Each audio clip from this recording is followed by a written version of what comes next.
আচ্ছা আজকে কোথায় যাওয়া যায় বলতো? চল মুভি দেখতে যাই। না চলো সায়েন্স সিটি যাবো। এই চলো আইসক্রিম খেতে যাবো তাহলে। না, আমরা স্মুদি খেতে যাব।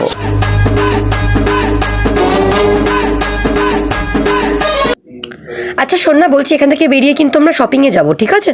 এই তুমি না বলেছিলে আমাকে স্যালাওতে নিয়ে যাবে? এক সেকেন্ড। হ্যাঁ মা বলো।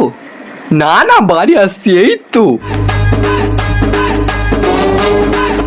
এই বেরিয়ে না ক্যাব করে নেবো, সবাই মিলে ক্যাবে করে যাব। না না না মেট্রোতে যাবো। কেন? ক্যাবে কি সমস্যা? মেট্রোতে এসি আছে, তো ক্যাবেও এসি আছে। ক্যাবেও এসি আছে, বাট মেট্রোতে বেশি সস্তা। তো সস্তার জন্য এতটা তুই হেঁটে যাবো আমার আমরা? বয়ফ্রেন্ডের টাকা নষ্ট করার জন্য এরকম বলছিস? তুই কিপটে কেন এত? তুই একা জানো, ওকে কেন টান? এই এক মিনিট দাঁড়াও। বলছি তোরা ঝামেলা কর বুঝলি। আমরা চললাম এবারে দাদা চলো চলো চলো চলো চলো জয় জয়।